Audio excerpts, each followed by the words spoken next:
We're going to make this a really quick live today. We're going to talk about how the leadership failure bind is actually affecting your leadership abilities and what you are able to achieve being an effective and strategic leader. So, if you're watching this, then I would love to let me know either in the DMs, or of course you can hit the like, that heart or the thumbs up button.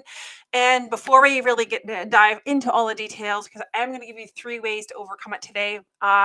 Remember that I have got 2 spots open for one-on-one coaching this month. Just open up a couple of extra ones because last month they filled up, so that was awesome.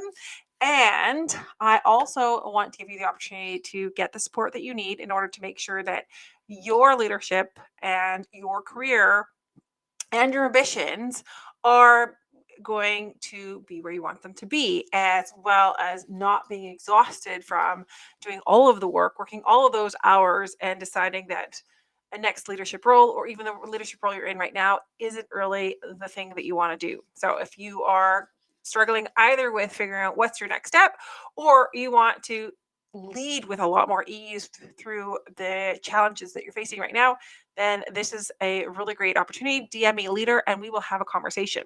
All right, so let's get into today and talk about the fear of failure, because this comes up really a lot with every single client that I work with, every single woman leader. And I won't exclude the men here either, because I've worked with a number of men over the last couple of years as well. And I find that this fear of failure comes up regularly, maybe in a few different ways. Now, here's the thing I want you to first off remember, and it sounds a little cliche, but fear of failure is only failure if you quit.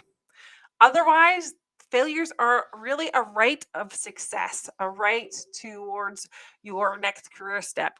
Without failures, we aren't going to know what works and what doesn't work. So, before we write off a failure as it's absolutely not possible, we also need to start learning as a society and as organizations and as a leader yourself to embrace the failures, because it provides information that you can then use to make a next decision. Now, here's 3 problems that occur when we are really in that fear of failure, and what I would call the leadership failure bind that occur. So, these 3 problems are: you see an increase in your self doubt. So, you're going to start second guessing, well, should I be doing this? You're going to continuously check whether or not if you're going to be making the right decision. You're likely making a pros and cons list, which is only getting you to the point where you're more confused. The second problem is it's likely going to be triggering your imposter syndrome even more. And the third one is it increases your risk aversion. So it's actually going to increase the how much you are going to avoid taking additional risks. So all of this together is also going to, and even if you do one or the other, or one of the 3, or all 3, it's going to slow down your decision making, your ability to innovate, as well as to take action. Now, if you're making one or all 3 of these mistakes, then you're also what I would call an overstretched leader, where you're likely the other additional mistakes that you're making is you're overthinking. So you're going to be, as I said, doing that with pros and cons list, rehashing it out, making sure that you have looked at every single angle at least 2 or 3 times. And so you're overthinking it. You're likely trying to make sure that you get the perfect decision, or you'll be saying to yourself, I need to make the absolute right decision. I have to take the right action. And yet you don't know what's going to be the right action until you've actually done it. And the third mistake is you're constantly looking for external validation. So you're likely seeking out your managers, your other leaders, or your colleagues to say, "Oh, is this the right decision? Is this the right way to do this? Are what's the best way to complete this task, or what's the best way to realize this outcome?"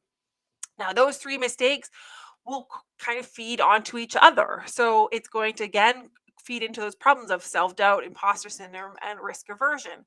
So we want to get out of this leadership bind. We want to get out of this leadership failure bind, I should say.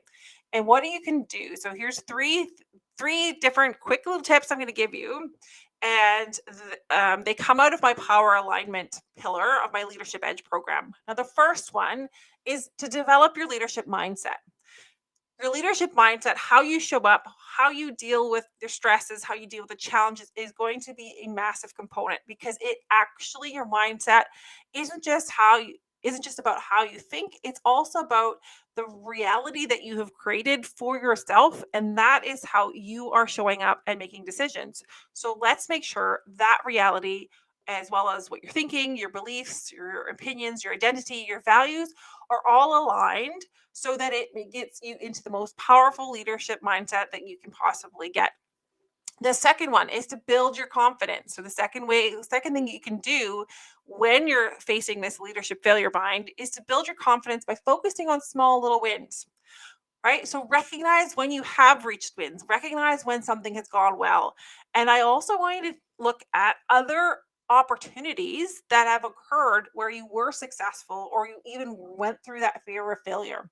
Now, before we think this only comes up for all my clients, I got called out of this week as well, and I had to go back and think, okay, well, what are other situations where I was really successful, and that I pushed through even with that fear of failure.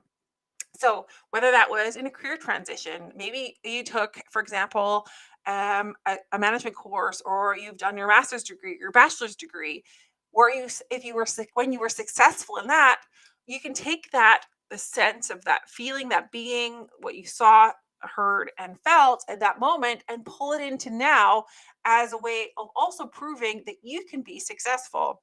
So that failure doesn't necessarily have to be the only outcome.